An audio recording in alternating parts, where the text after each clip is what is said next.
ગામ તળાવ, તાલુકો વાવ. મારું નામ પીરાજી ભેમાજી રાઠોડ. અમારા સરપંચના ઉમેદવાર પ્રવીણસિંહ રાજાજી રાઠોડ તળાવ ગ્રામ પંચાયતમાં ઉમેદવારી પોતે નોંધાવી છે.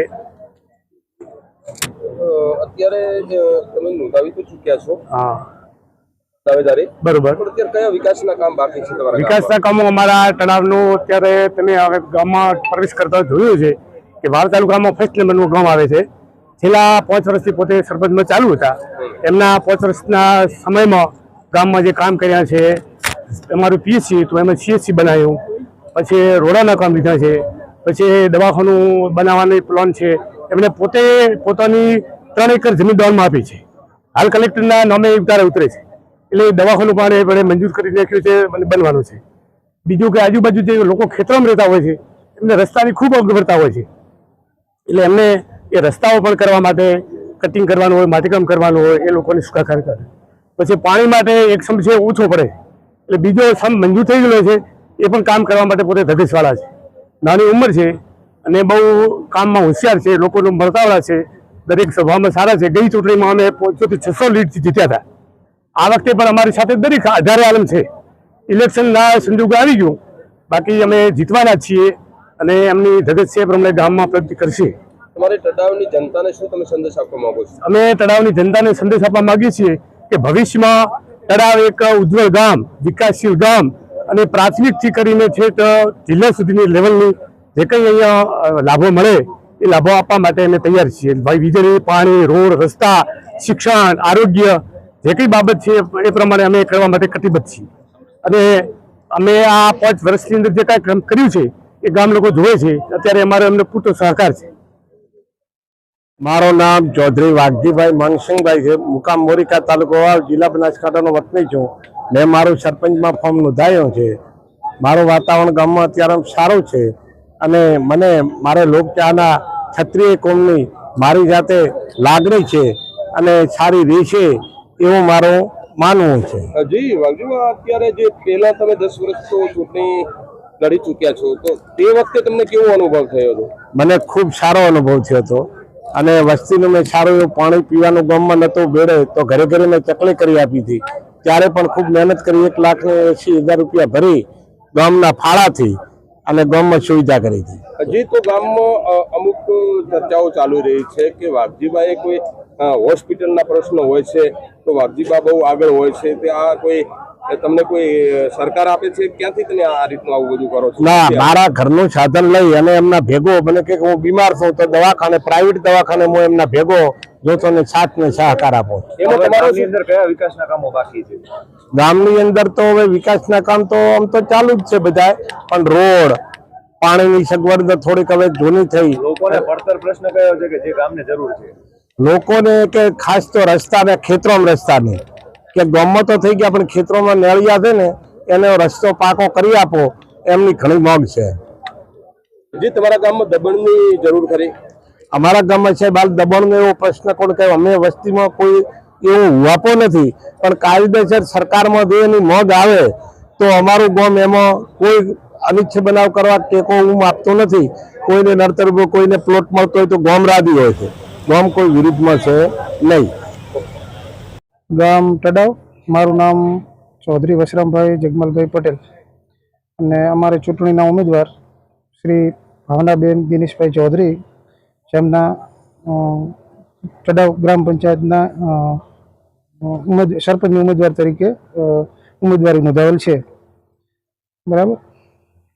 જી, તમે શું તમારી જનતાને સંદેશ આપવા માંગો છો? અમારી તળાવ ગ્રામજનોને સંદેશ અમે એ આપવા માંગીએ છીએ કે તળાવમાં 18 આલમ એમના નાનામાં નાના પ્રશ્નો અને સુખ દુઃખમાં ભાગ અને જેટલું ગામમાં જેટલો બનશે એટલો વિકાસના કામો અને રોડ, રસ્તાઓ અને બોર જે પણ આપણે ગ્રામ પંચાયતમાં ગ્રાન્ટો આવતી હોય એમાં વધુથી વધુ લાવીને ગામના વિકાસ માટે અમે હાલમાં કયા વિકાસની જરૂર છે તમારે? કયું અમારા ગામમાં હાલમાં જેવા કે પીવાનું પાણી, પછી અમારા ગામમાં પૂરની સ્થિતિ થાય તો ઘણું બધું પાણી ભરાઈ જાય છે, તો એમાંથી કોઈ નાળા બીજા નાખીને એની વ્યવસ્થા કરીને ગામમાં પાણી ન ભરાય એવું.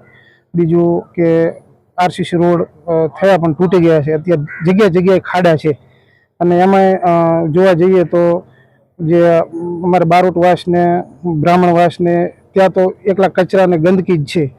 આ 8 વર્ષમાં કોઈ જે અહીંયા આરસીસી રોડ કે એવું કંઈ બન્યું નથી. ઘણા સમયથી ખાડા વીજાઓ પડ્યા છે.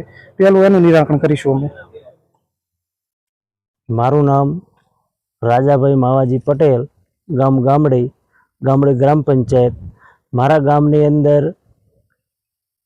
72 વર્ષથી ગામ અલગ થયેલું હતું. પંચાયત અને રેવન્યુ વિલેજ નહોતું. એ અમે અમારા સરપંચ શ્રી નીલાભાઈ આવ્યા એના પછી ગામ રેવન્યુ અને પંચાયત અલગ કરી સરકારની મદદથી. અને અત્યારે ગામની અંદર મોટો પ્રશ્ન જે હોય એ એક દવાખાનાનો પ્રશ્ન છે કે જે દૂર જવું પડે છે 7 કિલોમીટર. એક પીએચસી કે સીએચસી મળે તો એના માટેની મહેનત કરવાની છે. રસ્તા કાચા છે, રસ્તા માટેની મહેનત કરવાની છે. ગામને વિકાસ માટે એક આ બાજુમાં બંગલો છે એને એ બંગલાનું સમારકામ કરી અને એને પણ સરખો કરી જોવાલાયક સ્થળ બનાવવાની ઈચ્છા છે. ગામની અંદર પીવાના પાણી બાબત હોય કે તમારા ગામના જે જનતા છે એમને શું સંદેશ આપવા માંગો છો?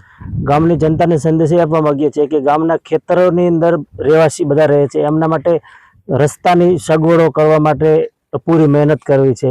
વત્તા ગામની અંદર આરોગ્ય માટેની સુવિધા કરવી છે. ગામ સોલરથી લાઇટ 0 પોઈન્ટ બિલ આવે એના માટેની પણ વ્યવસ્થા કરવાની અને એના માટેની ઈચ્છા છે.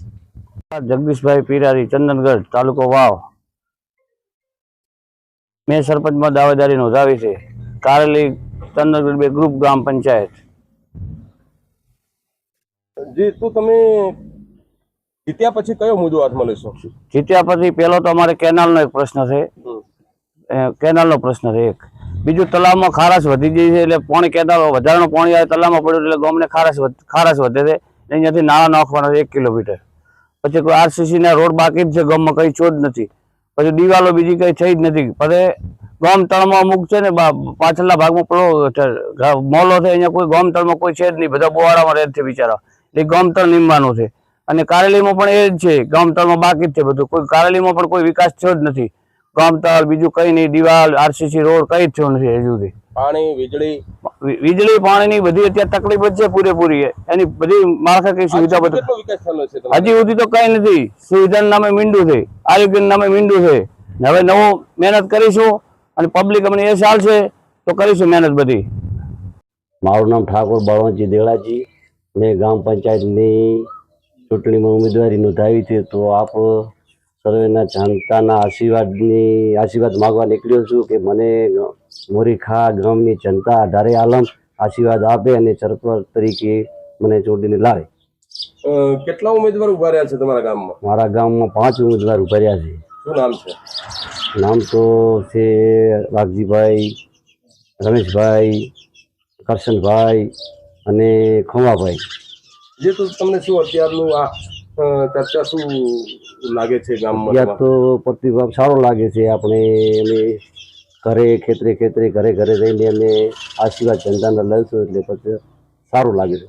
કયા વિકાસના કામ કરશો તમે? ગામમાં તમામ વિકાસના કામ કરશું. ગામમાં નાના મોટા કોઈ બી લાઈન, પાણી, રસ્તા એ માટેનું કામ કરીશું.